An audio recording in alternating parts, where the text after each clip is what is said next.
નમસ્કાર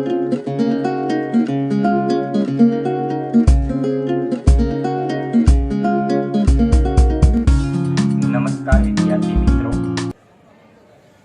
આજે આપણે વ્યાકરણનો એક પોઈન્ટ ભણીશું, સ્મ પ્રયોગ, જે બોર્ડની પરીક્ષામાં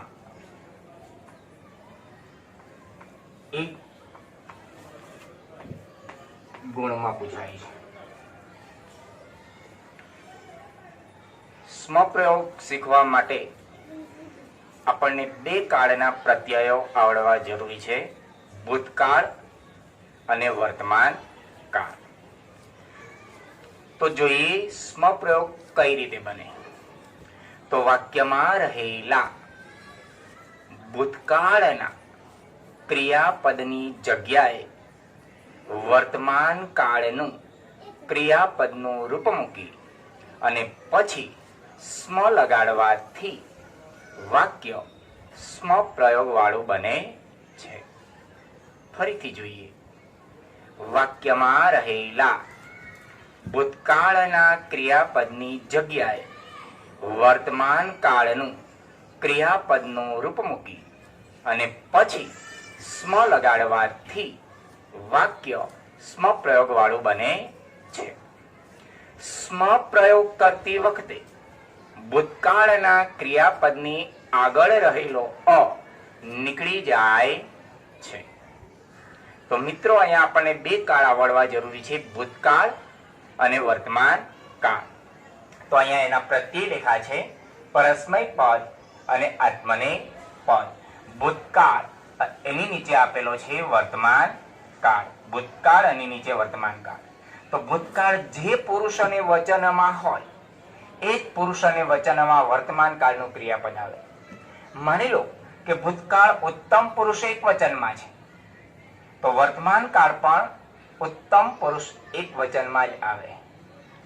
ભૂતકાળ અન્ય પુરુષ એક વચનમાં છે, તો વર્તમાન કાળ પણ અન્ય પુરુષ એક વચનમાં આવે.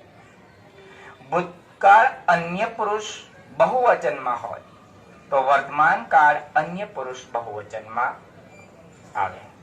તો ભૂતકાળનું ક્રિયાપદ જે પુરુષ અને વચનમાં હોય એ જ પુરુષ અને વચનમાં વર્તમાન કાળનું ક્રિયાપદ આવે.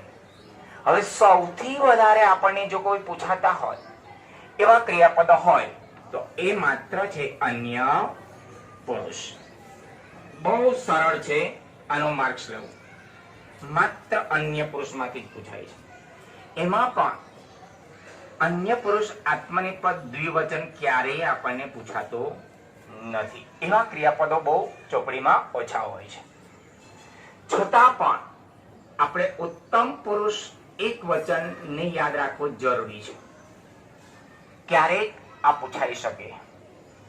ફરી એકવાર જોઈએ કે સ્મ પ્રયોગ કઈ રીતે બને.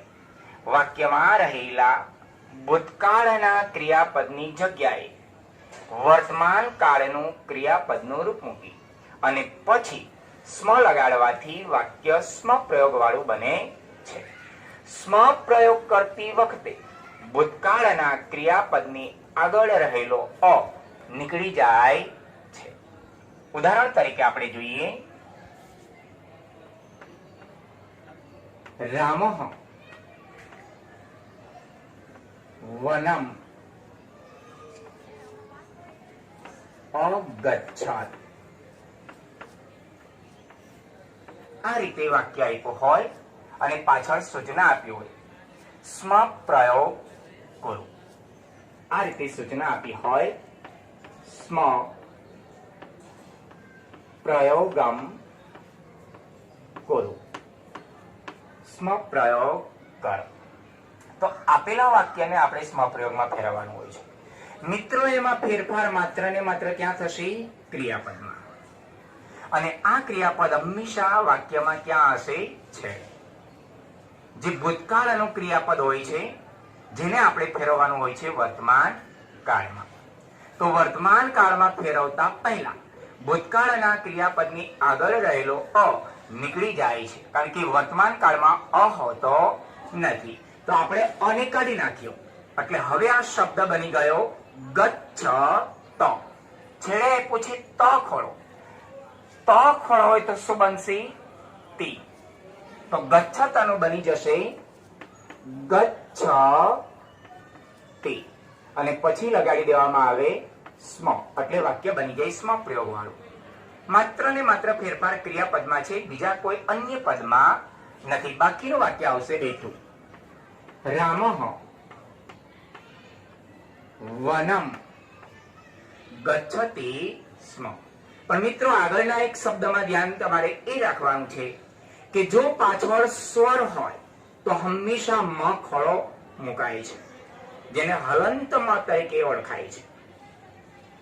પણ જો પાછળ વ્યંજન આવે, ક થી લઈને જ્ઞ સુધીના જે વ્યંજનો છે, જો પાછળ વ્યંજન આવે તો મ ખોળો મુકાતો નથી, પણ એનો અનુસ્વાર મુકાય છે. બીજું ઉદાહરણ આપણે જોઈએ. છાત્રાઃ શાલામ અગચ્છન. વિદ્યાર્થીઓ શાળાએ ગયા. તો અહીંયા ક્રિયાપદ આપ્યું છે અગચ્છન, જેનો આપણે સ્મપ્રયોગમાં ફેરવવાનો હોય, સ્મપ્રયોગ કરવાનો હોય તો ભૂતકાળના ક્રિયાપદની આગળ રહેલો અ નીકળી જાય છે. એટલે હવે આ શબ્દ બની ગયો ગચ્છન. તો છેડે ઉચ્ચાર આવ્યો અન. અન હોય તો શું બની જશે? અન તી. માટે અહીંયા બની જશે ગચ્છન્તિ સ્મ. બાકીનું વાક્ય આવશે બેઠું. છાત્રાઃ શાલામ ગચ્છન્તિ સ્મ. અહીંયા સ્વર હતો માટે મ ખોળો લખાય છે, પણ અહીંયા વ્યંજન છે માટે મ ખોળો લખાતો નથી, એનો અનુસ્વાર મુકાય છે. તો સ્મ પ્રયોગ માત્ર ને માત્ર શેમાં બનતો હોય છે? વાક્યમાં રહેલા ભૂતકાળના ક્રિયાપદમાં. ભૂતકાળના ક્રિયાપદને આપણે શેમાં ફેરવવાનું હોય છે? વર્તમાન કાળમાં. અને પછી શું લગાડવાનું હોય છે? સ્મ. એટલે વાક્ય બને છે સ્મ પ્રયોગ વાળું. બાકીનું વાક્ય બેઠો હોય છે. તો મિત્રો આપણે જરૂર છે ક્રિયાપદની. તો હવે આખા વાક્ય નહીં લઈએ, માત્ર ક્રિયાપદો લઈ અને એનો સ્મ પ્રયોગ કરીએ કે જેથી કરીને ઝડપથી આપણે ઘણા બધા ક્રિયાપદોને જોઈ શકીએ. માની લો કે આપણને આ ક્રિયાપદ આપ્યું છે વસતામ, જેનો આપણે સ્મ પ્રયોગ કરવાનો છે. તો શું નીકળી જશે? અ.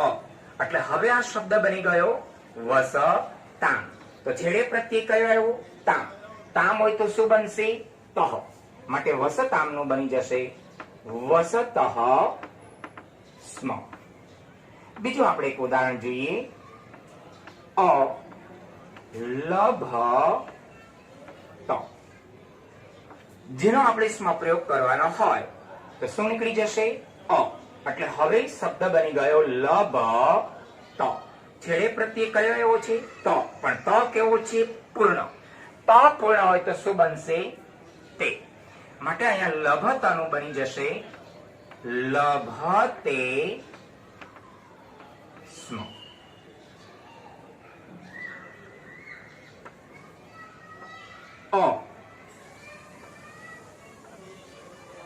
ભાષંત,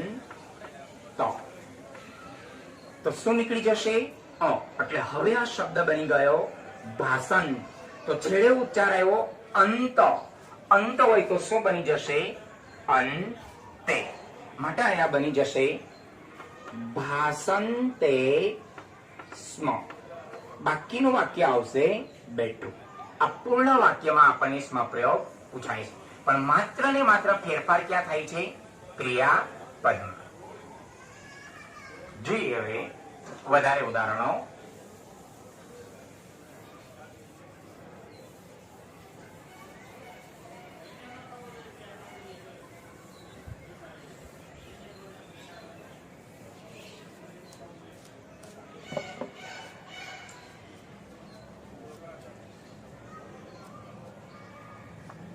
આ બોર્ડમાં પૂછાયેલું ઉદાહરણ છે. જલાશય ત્રયો મત્સ્યાઃ અવસન. જલાશયે ત્રયો મત્સ્યાઃ અવસન. આ પૂછાયેલું માર્ચ 2016 માં. આપેલા વાક્યને આપણે સ્વપ્રયોગમાં ફેરવવાનો હોય તો અહીંયા ક્યાં ફેરફાર થશે? ક્રિયાપદમાં. અહીંયા ક્રિયાપદ આપ્યું છે અવસન. શું નીકળી જશે? અ. એટલે હવે આ શબ્દ બની ગયો વસન. તો છેડે ઉચ્ચાર આવ્યો અન. અન હોય તો શું બની જશે? અંતિ. માટે અહીંયા બની જશે વસંતી સ્મ. બાકીનું વાક્ય બેઠું. હવે અહીંયા મ ખોડો નથી માટે આપણે અહીંયા કોઈ ચેન્જીસ ફેરફાર નથી. જલાશયે ત્રયો મત્સ્યાઃ વસન્તે સ્મ. બીજું ઉદાહરણ આ પણ બોર્ડમાં પૂછાયેલું છે માર્ચ 2017 માં. તૈહ એવ પરસ્પરમ નિકટાસનાઃ અભવન. તો અહીંયા ક્રિયાપદ આપ્યું છે અભવન. શું નીકળી જશે? ભૂતકાળમાંથી અ. એટલે હવે આ શબ્દ બની ગયો ભવન. તો છેડે ઉચ્ચાર આવ્યો અન. અન હોય તો હું બની જશે અંતિ. માટે અહીંયા બનશે ભવન્તે સ્મ. બાકીનું વાક્ય બેઠું. તૈહ એવ પરસ્પરમ નિકટાસનાઃ ભવન્તિ સ્મ. ત્રીજું ઉદાહરણ જોઈએ. વિઘ્નાઃ ભવન્તિ ઇતિ શિષ્યઃ અપૃચ્છાત. આ પણ બોર્ડમાં પૂછાયેલું ઉદાહરણ છે. તો અહીંયા ક્રિયાપદ આપ્યું છે અપૃચ્છાત. શું નીકળી જશે? અ. એટલે હવે આ શબ્દ બની ગયો પૃચ્છાત. છેડે પ્રત્યય કયો આપ્યો છે? ત. પણ ત કેવો છે? ખોડો. તો ખોડો હોય તો શું બની જશે? તી. માટે અહીંયા બનશે પૃચ્છતિ સ્મ. બાકીનું વાક્ય આવશે બેઠો. વિઘ્નાઃ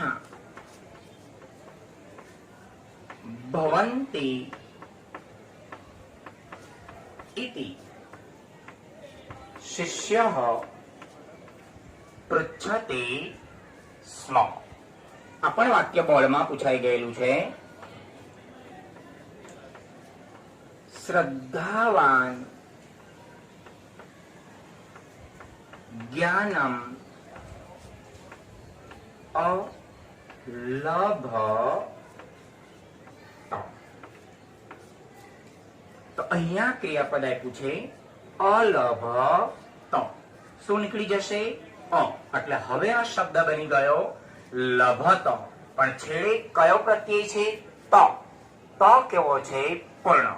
ત પૂર્ણ હોય તો શું બનશે? તે. માટે અહીંયા બનશે લભતે સ્મ. બાકીનું વાક્ય આવશે બેઠું. પણ અહીંયા મ ખોડો છે, પાછળ સ્વર છે. જયારે અહીંયા સ્વર રહેતો નથી, વ્યંજન આવે છે તો મ ખોડો નહીં લખાય, તેનો અનુસ્વાર થઈ જશે. એટલે અહીંયા આવશે જ્ઞાનમ. શ્રદ્ધાવાન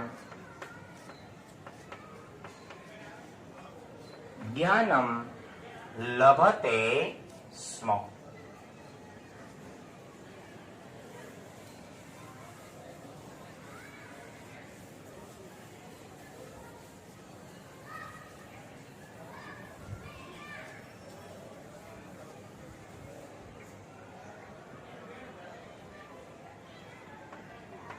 અહમ તાવત જલાશયાંતરમ અગચ્છમ.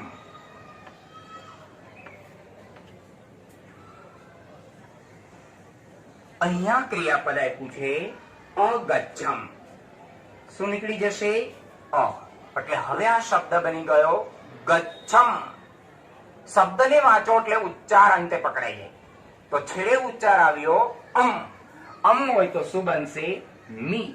તો અહીંયા બનશે ગચ્છામી સ્મ. તો મિત્રો ગચ્છમી ની બને, અહીંયા ગચ્છામી બનશે. કારણ કે વર્તમાન કાળ ઉત્તમ પુરુષના રૂપો આ રીતે બને છે. પઠામી, પઠાવહ, પઠામહ. અનો આ થાય છે. વદામી, વદામહ, વદાવહ, વદામહ. ગચ્છામી, ગચ્છાવહ, ગચ્છામહ. તો ઉત્તમ પુરુષમાં અનો આ બને છે, જે ભૂતકાળમાં નથી, વર્તમાન કાળમાં હોય છે. એટલે વર્તમાન કાળ ઉત્તમ પુરુષ હોય તો આ બાબતનું ધ્યાન રાખો. બાકીનું વાક્ય બેઠું. અહમ તાવત જલાશયાંતરમ ગચ્છામિ સ્મ.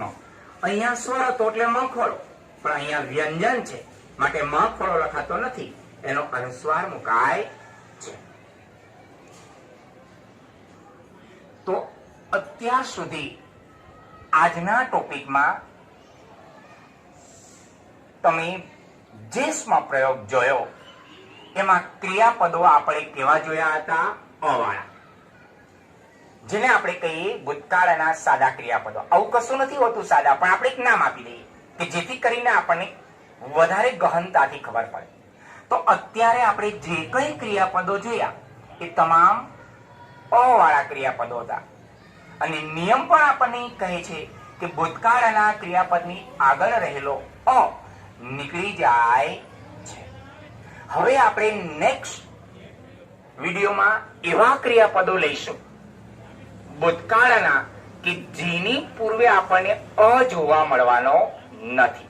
તો એવા ક્રિયાપદનો સ્મપ્રયોગ કેમ કરવો એ હવે પછીના નેક્સ્ટ વિડીયોમાં આપણે ભણીશું. અસ્તુ. ગમ્યું તો લાઈક કરો, શેર કરો એન્ડ સબસ્ક્રાઇબ કરો. Thank you.